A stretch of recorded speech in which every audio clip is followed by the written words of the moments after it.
আজ আমি রান্না করছি একটি রাজকীয় রান্না। আমরা সবাই কম বেশি মাংসে আলু খেতে পছন্দ করি, কিন্তু আমি আজকে গোলা আলু দিয়ে মাংস রান্না করছি না। আমি আজকে বেল আলু দিয়ে দেশি মুরগির মাংসের ঝোল করছি মাটির হেসেলে।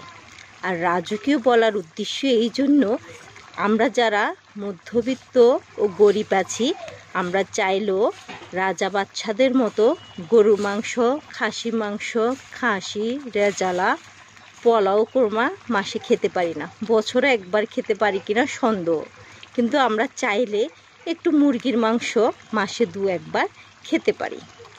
তো বন্ধুরা, আমার রান্নাটি কেমন হয়েছে আপনারা সকলে অবশ্যই কমেন্ট বক্সে জানাবেন।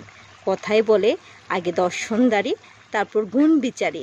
সবাইকে দাওয়াত রইল আমার দেশি মুরগির মাংস সাথে বেল আলুর ঝোল। সবাইকে তো এমনি এমনি খাওয়াতে পারবো না, চাইলেও, যেহেতু অনেক দূরে আছেন সকলে, তারপরও আমার দাওয়াত গ্রহণ করবেন। সবাই ভালো থাকবেন। আসসালামু আলাইকুম।